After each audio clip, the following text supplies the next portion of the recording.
አሁን ወደ ማይንድ ስንመጣ ማይንድ ጋር በጣም ብዙ አስቸጋሪ ነገሮች አሉ። አንደኛ የባለቤትነት ክርክር አለ። ለምሳሌ ፊሎሶፈሮቹ ማይንድ እኮ የኛ ጉዳይ ነው የሚሉት። ከፈለክ እስር ቤትም አለው። ይቅር ያላልሻቸው ሰዎች ካሉ እዛ ታስረው ተሸክመናቸዋል። እዚህ ውስጥ ፒስ ኦፍ ማይንድ ሲኖርሽ ስታስቢ ኮንፊውዝድ አትሆኝም። ክሊርሊ ነው የምታስቢው። በጣም በጥራት ነው የምታቀጂው።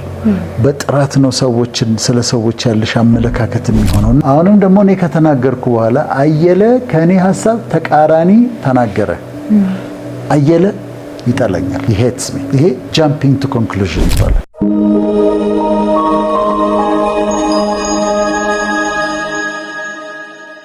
አንጎል አለ፣ ከዛ አእምሮ አለ ወይም ብሬን አለ፣ ማይንድ አለ።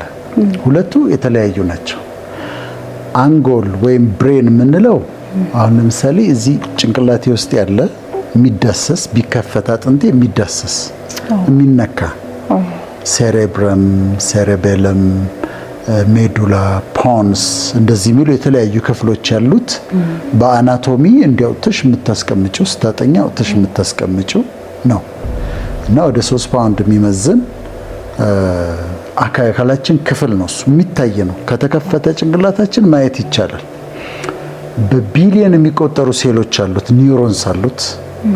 ከዛ ከኮኔክሽንስ ደግሞ በትሪሊየን የሚቆጠሩ ኮኔክሽንስ አሉት፣ እነዚህ ሲናፕስስ የሚባሉት እና አሁን ለምሳሌ ትምህርት በምንማርበት ጊዜ ይሄ ግንኙነቶቹ አንዱ ነርቭ ከሌላው ነርቭ ጋር አንዱ ነርቭ ከሌላው ነርቭ ጋር ያለው ኮኔክሽን እየጨመረ ነው የሚመጣው። ስለዚህ the more you know the more connections that you have።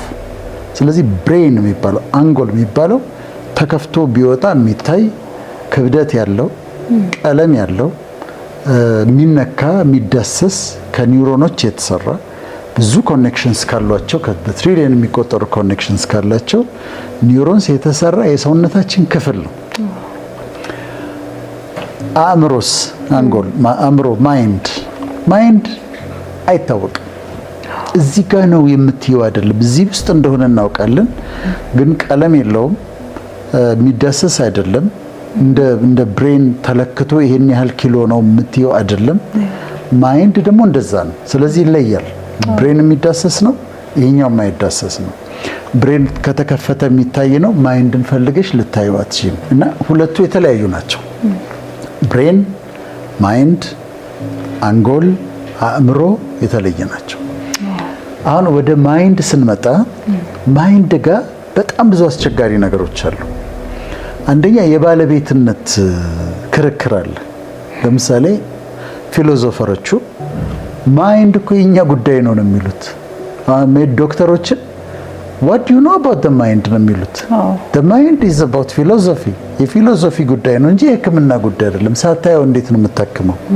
የቱ ጋር እንዳለ ሳታውቅ እንዴት ነው የምታክመው ብለው ፊሎሶፈርስ ክሌም ያደርጋሉ። ፈላስፎች የፍልስፍናው ዓለም የማይንድ ጉዳይ የኛ ጉዳይ ነው እንጂ የሕክምና ጉዳይ አይደለም ይላሉ። ከዛ የስነ ልቦና ደግሞ ምሁራን ሳይኮሎጂስቶች ደግሞ ነው ማይንድ የኛ ጉዳይ ነው፣ it's ours በእኛ ነው ሊጠና የሚችለው፣ በስነ ልቦና ሊጠና የሚችለው። ሐኪሞችም እዚህ ውስጥ የላቸውም፣ ፊሎሶፈርስ ምን አውቃችሁ ነው ይላሉ። ከዛ ሐኪሞች ደግሞ አሉ። ከሐኪሞችም ደግሞ የአእምሮ ሐኪሞች እና እኛ ነን እኮ የምናክመው ማይንድ ነው። ምንም እንትን ሲል ችግር ሲፈጠር የምናክመው እኛ ነን። ስለዚህ ማይንድ የኛ ጉዳይ ነው ደግሞ ይላሉ። ስለዚህ የባለቤትነት ጥያቄ ያለበት ፊሎሶፈርስ የኛ ነው ይላሉ፣ ሳይኮሎጂስቶች የኛ ነው ይላሉ፣ የአእምሮ ሐኪሞች የኛ ነው ይላሉ፣ የኛ ጉዳይ ነው ፕራይመሪሊ ይላሉ። ግን የሶስቱም እውቀት ያስፈልጋል። እንዲያከራከረበት ምንድነው የማይታይ ጉዳይ ስለሆነ ነው። ግን አይታይ እንጂ በጣም ውስብስብ እስካሁን ድረስ ተጠንቶ ያላለቀ ማንም ሰው ስለ ማይንድ እኔ ሁሉን ነገር አብራርቼ መናገር እችላለሁ ቢል እውነት አይደለም። ምክንያቱም ስለማይታይ አልተጠናም። የምናውቀው ምንድነው እውቀታችን ኮግኒሽን እዛ ነው ያለው፣ ማይንዳችን ውስጥ ነው ያለው። ቶት ማለት ነው ሐሳባችን ያለው ማይንዳችን ውስጥ ነው። ኢሞሽን የሚባለው ማይንዳችን ውስጥ ነው። ከብሬን አካላት አሉ፣ ግን ኢሞሽን ፕራይመሪሊ እዛ ነው። ፐርሴፕሽን የሚባለው ይሄ አይተን ፐርሲቭ የምናደርገው የምንረዳው ነገር ማየቱ ሳይሆን ግን አይተን የምንረዳው ሰምተን የምንረዳው ነገር ማይንድ ውስጥ ነው ያለው።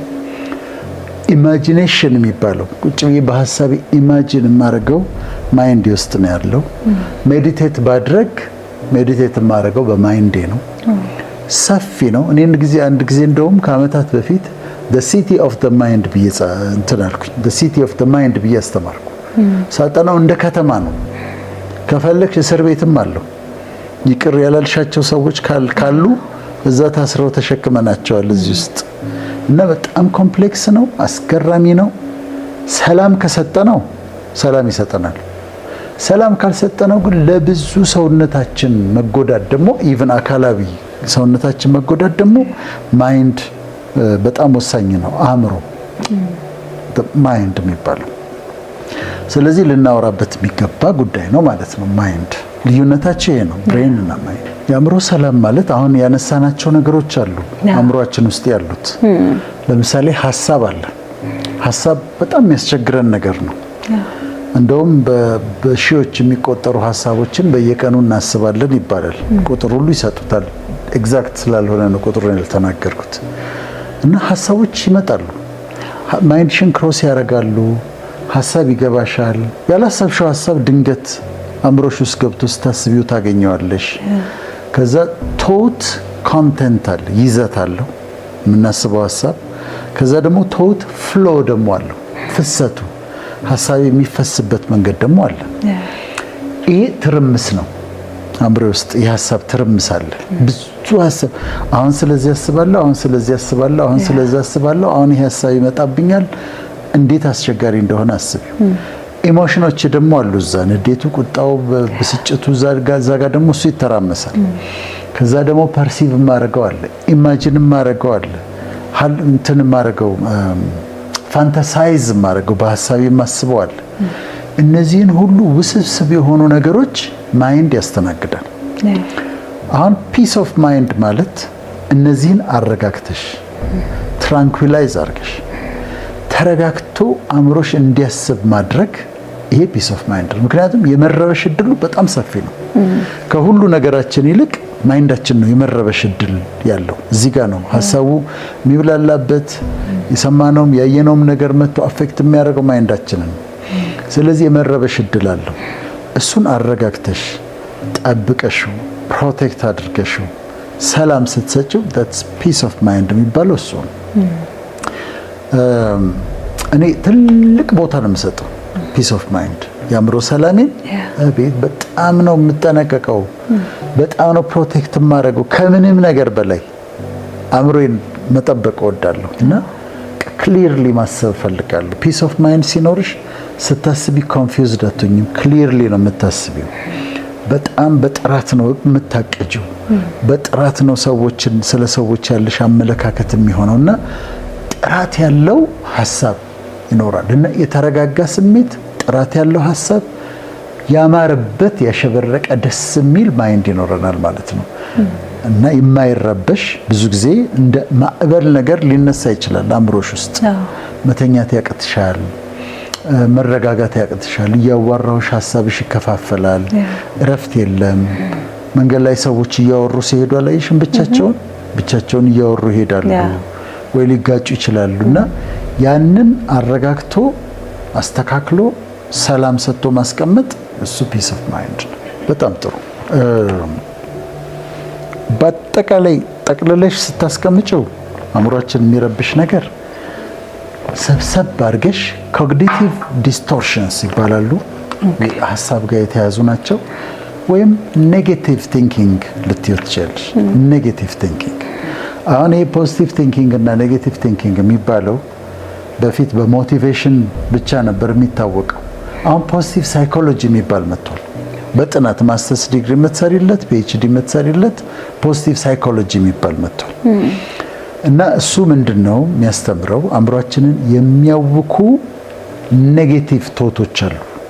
አእምሮአችንን ጋር የምናስቀምጣቸው ኔጌቲቭ ቲንኪንግ ፓተርኑ ራሱ ኔጌቲቭን ማስብ፣ መጥፎውን ማስብ ከሆነ አእምሮ በጣም ነው የሚጎዳው።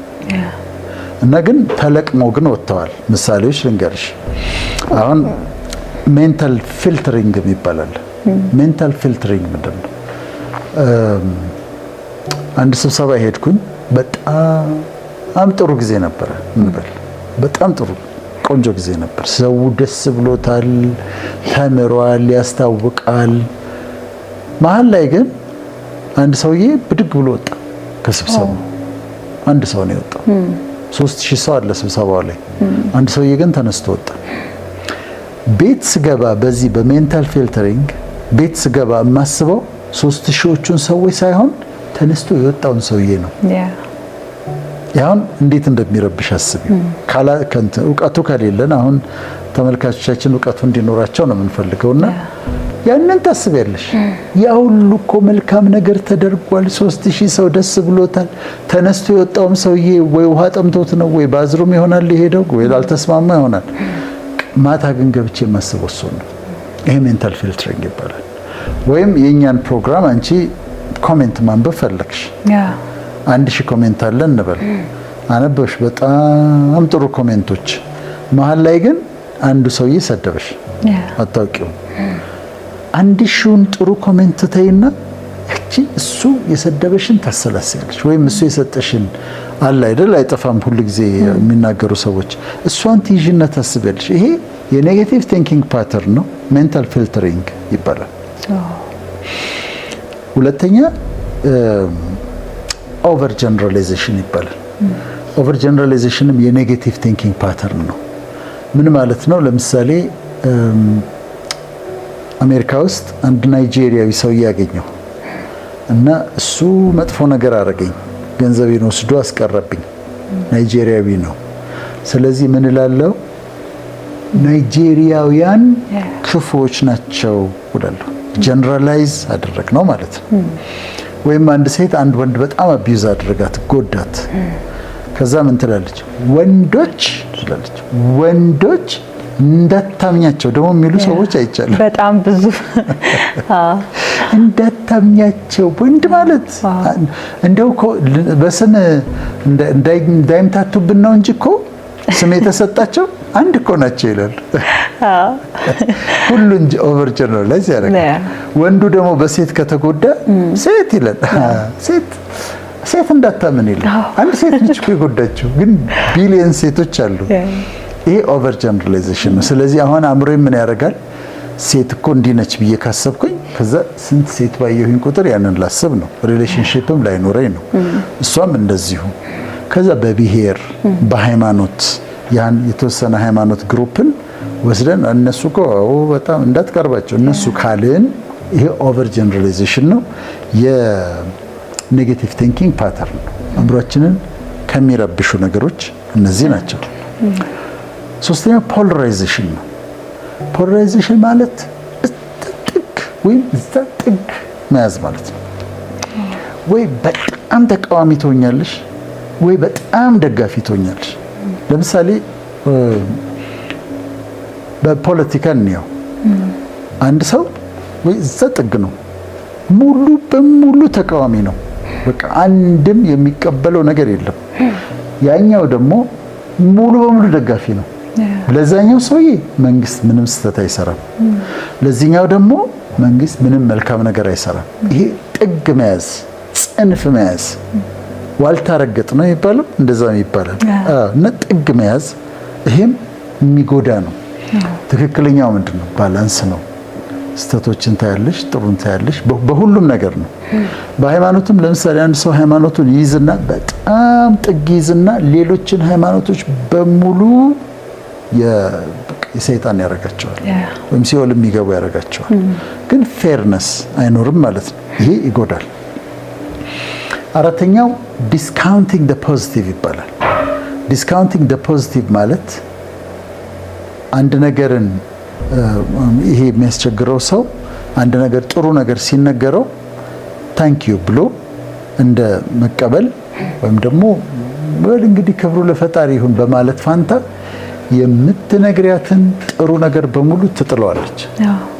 ቆንጆ ነሽ፣ አይ ቁንጅና ምን ዋጋ አለው ብለህ ነው። ዘንድሮ እኮ ቁንጅና ምንም አይሰራም። ደግሞ ቁመት ሲያምር ምን ቁመት ሲንቀዋደል ቢውል ምን ዋጋ አለው ብለህ ነው። ምንም እኮ ዋጋ የለውም። አንቺ እኮ ተምረሻል ስትያት ዘንድሮ ትምህርት ነው እንዴ? ገንዘብ እኮ የለውም ትምህርት ምን ዋጋ አለው? ጥሩ ቤተሰብ አለሽ፣ ምን ጥሩ ቤተሰብ ቢኖር ምን ዋጋ አለው ብላ እያንዳንዱን የምትነግሪያትን በሙሉ መሬት ላይ ትጥለዋለች። ይሄ ዲስካውንቲንግ ዘ ፖዚቲቭ ይባላል። እና በቃ መደሰት አትችልም። የሚነገራትን ነገር ትክክለኛ የሚነገራትን ነገር እሱን ለመቀበል ትቸገራለች። አምስተኛ ጃምፒንግ ቱ ኮንክሉዥን ይባላል። ጃምፒንግ ቱ ኮንክሉዥን ማለት በቀደም ለታ ስብሰባ ነበረ። ስብሰባው ላይ እኔ ከተናገርኩ በኋላ አየለ እኔን ሀሳብ የሚቃወም ነገር ተናገረ። አንድ በይ። ሌላ ቀን ደግሞ ስብሰባ ላይ ገብቼ አሁንም ደግሞ እኔ ከተናገርኩ በኋላ አየለ ከኔ ሀሳብ ተቃራኒ ተናገረ። አየለ ይጠላኛል። በቃ he hates me። ይሄ ጃምፒንግ ቱ ኮንክሉዥን ይባላል።